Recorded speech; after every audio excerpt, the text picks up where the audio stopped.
Hi there, YouTube. How's it going? So last night we had sort of an ice storm. We had a wintry mix, and all of our trees are covered with ice. The main thing that happened was that sometime in the middle of the night, our power went off. So we spent the majority of the day electricityless. We got up this morning, and of course we can't make coffee. I thought, okay, I'm going to make coffee in my fondue pot with the sterno, right? So I get the sterno out, light it up, got the fondue pot going. It's good. Well, I can't actually finish that plan because we have a well, so no water. So I went to the freezer and I got a pot full of ice and decided I would melt ice to make coffee in the fondue pot. But then I realized that we have a wood stove, and that would be a much faster way of boiling the water and making the coffee. So, to make a long story short, we had wood stove made coffee this morning, and it was delicious. It's been a while, I know, but I thought it might be time for another installment of Ask Sister Pfister, where you guys ask the questions and I attempt to answer them. Today's questions are not as serious as the last set from some time ago, as you'll see, but what the heck. In fact, this might actually be a combination of like Ask Sister Pfister and meme tweets. So let's start with a question that has been emailed to me and has shown up on my comments a couple of times, which I find hilarious. But apparently there's something in my videos that people see and it looks like some sort of animal. And I get this question, what is that thing in your video? So it looks like an animal, but it doesn't move.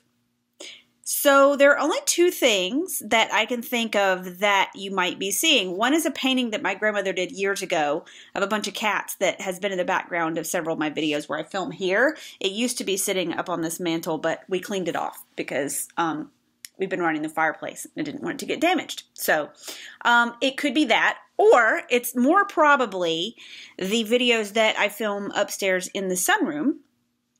And I have a set of gargoyles that live in my sunroom. They don't really live because they're plastic. But my husband bought them as Halloween decorations years ago when we were dating. And we liked them so much that we decided to keep them out year round. And sometimes they wear outfits. They put on feather boas and Mardi Gras beads and Santa Claus hats. And yeah, they're made of plastic and they came from Target. On to question number 2. Are you sure you're not a lesbian? Yeah, I'm pretty sure. I don't know why this keeps coming up. It's just weird. Not that there's anything wrong with being lesbian. I have a husband and 2 kids, and I'm not a lesbian. I'm actually not cool enough to be a lesbian. So anyway, third question. And I've gotten this one several times, surprisingly, which just kind of makes me laugh. Do you want to study with me? No. What makes you think I would want to study? No, I do not. I have absolutely zero interest in studying the Bible, the Jehovah's Witness publications, any combination thereof. No thanks. Okay. Next question. Why do you make fun of the Kingdom melodies? Because they're hilarious and really badly written, and I even thought that when I was a Jehovah's Witness.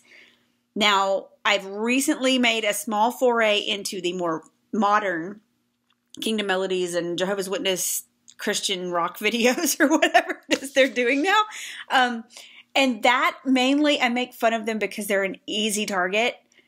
I just can't believe that level of cheesy, bad. I just can't believe it. I can't believe they're doing it. It's just goofy. And also, to be a little bit more serious about it, music is such an effective brainwashing tool, and it's one that the witnesses use almost to perfection, even with such poorly written bad songs as they used to have. Those songs still, 20 years later, still get stuck in my head. And that's crazy. It's crazy, the level of conditioning that they achieve. Yes, it's part and parcel of it. So I make fun of Kingdom melodies because they're easy targets. They are an effective brainwashing tool, and nobody else is doing it. No one else that I have found has ever really done an in-depth study of the music and what we were actually singing about and what we were being indoctrinated as we were singing these songs. And some of it is downright disturbing. Some of it's hilarious. I mean, molested bees come to mind, but it's insidious. And I think it's interesting and it's funny. And I pretty much think I'm going to do the whole Brown songbook at least. And there are a few in the Pink songbook that I want to hit up too. The old, like, fuchsia songbook. And then, you know, as I watch some of the newer videos and the newer songs, as I come across them, I might do some of those too, because they're really putrid. I mean, putrid. Next question. And this is actually a more serious question. Why don't you file a lawsuit over your child molestation experience? And so first of all, the criminal statute of limitations in my state has already passed. So I can't file a criminal suit. I can file a civil suit, yes. At this point in my life, I'm not sure how effective that would be for me. I don't think that it would be good for me. I don't think it would be good for my children to have to watch me go through. The elders who oversaw this case in our congregation, 2 out of 3 of them are dead. I don't want to alienate the rest of my family any further. I don't see how that could actually happen. I don't think that's actually possible. Never mind.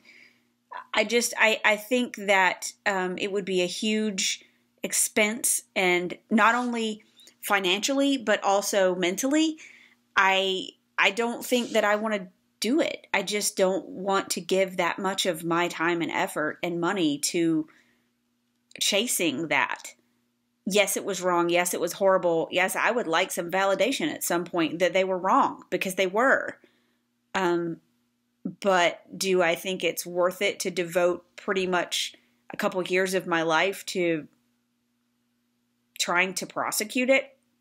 No, I really don't think it would do any good for me. It's not to say that I would never prosecute, but at this point in my life, negatives outweigh the positives. It's not something I want to do. Anyway, let's get on to some fun stuff. I have a few trolls that stop by my channel sometimes. I think it's really interesting how a lot of Jehovah's Witness apologists or Jehovah's Witnesses who are on YouTube watching videos, or those who are kind of peripherally connected, when they comment on our videos, the first thing they say is, "I'm not a Jehovah's Witness, but," and then they proceed to go on this long rant in Jehovah's Witness language. Like, there's no way a non-Jehovah's Witness would ever talk like that. We know, guys, it's okay. Witnesses, if you're watching this, it's fine. Watch away. Doesn't bother me, but there's no need to lie about it and say, "Oh, I'm not a Jehovah's Witness," and then go talking just a bunch of cult speak at us. I mean, nobody else talks like that. I promise you. Then I have occasionally people who come on and say really nasty, ugly things, and I used to leave those comments up in the interest of letting people see how some of these assholes behave.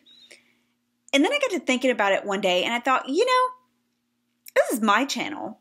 I don't let people treat me like that just in daily life. I do not tolerate that crap anymore.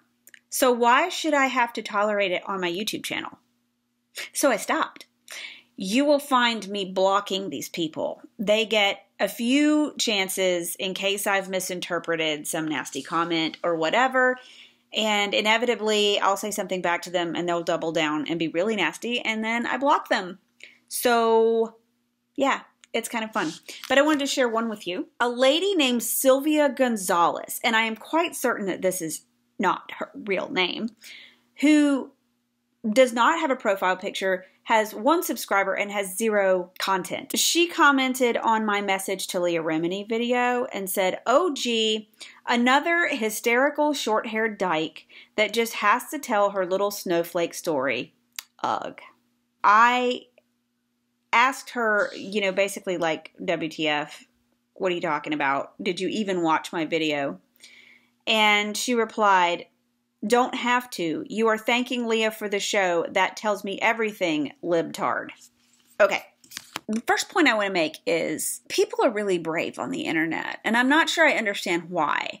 Because they're anonymous, because they're hiding behind a pseudonym and a little, icon instead of your actual face and your actual name. They think they're being brave coming out here and bullying people basically and saying nasty things to people because we're actually daring to speak out about what we've experienced with this religion. I hate it for you, lady, but you're not brave. You're chicken shit because you're hiding behind an icon and what's probably a pseudonym. I'm out here telling the truth with my real face on the camera using my real name. Okay? I did block you, but you'll just create another pseudonym and come back, I'm sure. I think it's pretty funny. I wonder how bold and in your face and loud these people would be if we were to run into each other face to face. I also find it interesting that these people have to come at me about my appearance and try to make that an issue. Like I'm somehow less of a person because they don't think I'm pretty, or they can judge me and my, inner workings and my sexuality and who I am based on my fucking haircut. Really? Guys, come on. It's just really stupid. It's stupid and it's juvenile. And did these people, oh wait, these people never got out of middle school, did they? Because they quit when they were 16. So to be 16 in 8th grade, you'd have to fail how many times? They quit to Pioneer. I know. That's all I got, guys. Bye-bye. See you later.